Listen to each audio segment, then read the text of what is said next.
नमस्कार दोस्तों, कैसे हैं आप सब। हाजिर हूँ गुरु चेला भाग 2 के साथ। अब तक आपने सुना कि कैसे किताबी ज्ञान से लदा फदा एक finance professional Akshay practical life के गुर सीख रहा है।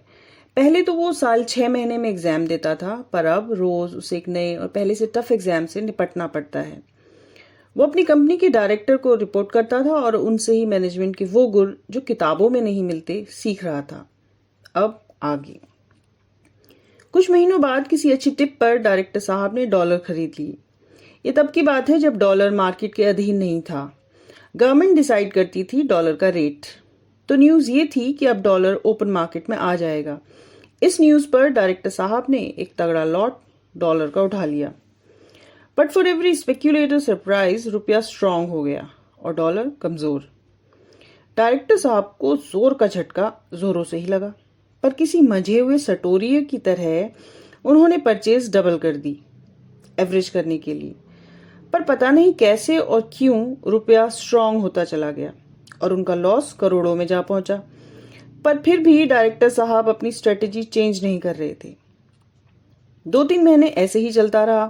बैंक की एक्सपोजर लिमिट बढ़ती रही। अक्षय उन्हें रोकना चाहता था, पर कैसे रोके उन्हें, कैसे कहे आपकी बैटिंग टेक्निक ठीक नहीं और आप सिर्फ लप्पेबाजी कर रहे हैं। डायरेक्टर साहब खानदानी अमीर थे।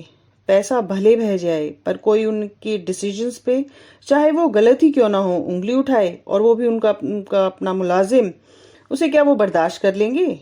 नहीं, कभी नहीं। आखिर क्या करे अक्षय। फिर किसी क्लोज रिलेटिव की शादी के लिए डायरेक्टर साहब को न्यूयॉर्क जाना पड़ा 20-25 दिन के लिए। अक्षय को सब समझा कर गए कि अगर रुपए की यही हालत रही तो होल्डिंग डबल कर देना। कोई अर्जेंसी हो तो कांटेक्ट कर सकते हो, but only through personal secretary, not directly. जब डॉलर को इवन आउट करने का दिन नजदीक आने लगा, डॉलर और भी नीचे जा चुका था। अक्षय सारा तामझाम लेकर बैंक पहुंच गया और मैनेजर से बात की। उन्होंने भी एडवाइस किया कि अभी डॉलर खरीदना स्टूपिडिटी है, प्योर सुसाइड। एक्सपोजर लिमिट खत्म होने की भी बात कही। अक्षय तो वैसे भी और लॉट खरीदना ही नहीं चाहता था। तो मार्केट बंद होते ही उसने एक लाइन का मैसेज डायरेक्टर साहब की पीएस तक पहुंचाया कि हम इस बार और डॉलर नहीं परचेज कर रहे, बस जो होल्डिंग है वो है। Bank is also not increasing its limit. उस मैसेज का कोई जवाब न आना था और न आया। रुपया मजबूत होता चला गया। इस डील के ना होने से कंपनी को कोई प्रॉफिट तो नहीं हुआ, पर लाखों का नुकसान होने से बच गया। उसने इस टेस्ट मैच को फिलहाल ड्रॉ करवा दिया था। डायरेक्टर साहब की वापसी पर अक्षय खुश था कि उसकी वजह से लाखों का लॉस नहीं हुआ, और डरा हुआ भी था। एक चापलूस चेले की तरह उनकी बात जो नहीं मानी थी उसने। तो समस्या तो घनघोर थी। आज की पहली पेशी उसकी ही थी। दिल्ली की जनवरी की सर्दी में भी पसीना पसीना हो रहा था वो, क्योंकि उसको कहीं ना कहीं ये डर था कि शायद लॉस कम होने की कोई खुशी उसके मालिक को नहीं होने वाली। अलबत्ता उनकी बात ना मानकर उसने अपनी 3-4 साल की मेहनत पर पानी फेर दिया है। और बंजर डेयरिंग, उसका क्या जाता, लॉस होता तो होता, बॉस की तो गुड बुक्स में रहता। बेटा अक्षय, आज तो तेरा लास्ट दिन है। बॉस ने तेरे मैसेज का कोई जवाब नहीं दिया था, यही तो था बड़ा सा रेड सिग्नल, पर तुझे कहाँ पता चला। अब भुगत। हो गया ना हिट विकेट। अब उसने पूरी तरह से किसी भी सिचुएशन में अपने आप को पाक साफ बचाने की सारी तरकीब सोच ली थी। उसकी फील्डिंग बिल्कुल तैयार थी पावर प्ले के ओवर्स के लिए। उसने सोचा कि वो किसी भी कीमत पर ये नहीं बोलेगा कि एक्चुअली वही ऐसा चाहता था, सारी बात बैंक के ऊपर डाल देगा। उसने सारे क्वेश्चंस जो उस पर उछाले जा सकते थे, उनके पॉसिबल आंसर तैयार कर लिए, ऐसा अक्षय को लगा। इन सारी बातों का एक गोला सा बनाए वह भारी कदमों से बॉस के केबिन की तरफ जा रहा था। उसे महसूस हो रहा था कि जैसे सबकी नजरें उस पर ही हैं और सभी मन ही मन खुश भी हो रहे हैं, जलते जो हैं उससे।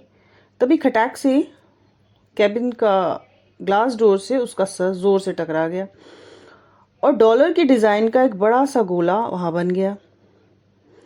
रन आउट होते होते बचा था वो और क्रीज तक बहुत ही मुश्किल तक पहुंचा। पर ये क्या, डायरेक्टर साहब ने आज उसे दूसरी बार कुर्सी पर बैठने के लिए कहा था। एक ठंडी हवा का झोंका महसूस किया उसने, और इस कड़ाके की ठंड में भी उसे राहत सी महसूस हुई। उसे अपने क्रीज पर कुछ और देर तक बने रहने का आभास सा हुआ। डायरेक्टर साहब ने डायरेक्ट मुद्दे की ही बात की। बोले, अक्षय ये बताओ, ये डिसीजन किसका था कि नया लॉट नहीं खरीदना, जबकि मैं तुम्हें बोलकर गया था कि अगर डॉलर नीचे गया तो डबल कर देना। अंदर से तो अक्षय बुरी तरह से कांप रहा था, पर फिर भी हिम्मत जुटाकर एटीट्यूड से बोला, बैंक ने हमारी एक्सपोजर लिमिट बढ़ाने से मना कर दिया था सर, और उसकी एडवाइस थी कि हम और ना खरीदें। वो बोले, is that bank going to tell us how to do business और they will do whatever we say. वो शब्दों को पीस पीस कर बोल रहे थे, पर चेहरा बिल्कुल शांत था, आवाज़ बिल्कुल नपी तुली थी, कोई एक्सप्रेशन नहीं था चेहरे पे। निगाहें पूरी तरह से अक्षय पर गड़ी थी, जैसे कुछ उखाड़ कर ही हटेंगी। बड़ा वाला बाउंसर था ये। जब ही से बॉस ने उसे अपने सामने की कुर्सी पर बैठाया, तभी से वह सोच रहा था कि आज तो उसके तारीफों का पुल न्यूयॉर्क तक जाकर ही मानेगा। पर अब उसे इस काम के लिए अपनी ही लाई हुई सीमेंट की बोरी में एक बहुत बड़ा सा छेद साफ साफ दिखाई दे रहा था। अक्षय समझ नहीं पा रहा था कि क्या हो रहा है। उसके मुंह से अचानक ही निकल गया, मैं भी चाहता था कि हम और न खरीदें, इसलिए मुझे उनकी एडवाइस ठीक लगी। ये डिसीजन मेरा ही था सर, अगर आप कहें तो अब डॉलर बुक कर लेते हैं। बॉस ने नए नए आए बैट्समैन की तरह पिच में बैट से खोदम खुदाई की और बोले, नो। थोड़ी अकड़ के साथ ही सही, पर एक हल्की सी मुस्कुराहट के साथ पहले कन्फेशन फिर कंसेशन कहते हुए उन्होंने अक्षय के हाथ को थपथपा दिया। अपनी सीट पर जाते हुए उसका दिमाग चक्री बना हुआ था। उसको पिछले सालों का अपना किया हुआ, या यूं कहे बॉस का कराया हुआ सारा काम याद आ रहा था। मीन्स कि उसका अपना बहुत कम इनपुट था। उसने तो वही सब किया जो मालिक ने करवाया। तो क्या हमेशा उसके कंधे में रखकर बंदूक चलाई गई? अच्छा हुआ तो मेरा और खराब तो तेरा। मीठा मीठा गप गप, कड़वा कड़वा थू थू टाइप। मैं क्या हमेशा नॉन स्ट्राइकर एंड पर था और बैटिंग हमेशा बॉस ने की? वो तो खुद को धुआंधार बैट्समैन समझता था, कोहली जैसा, पर वो तो भज्जी निकला।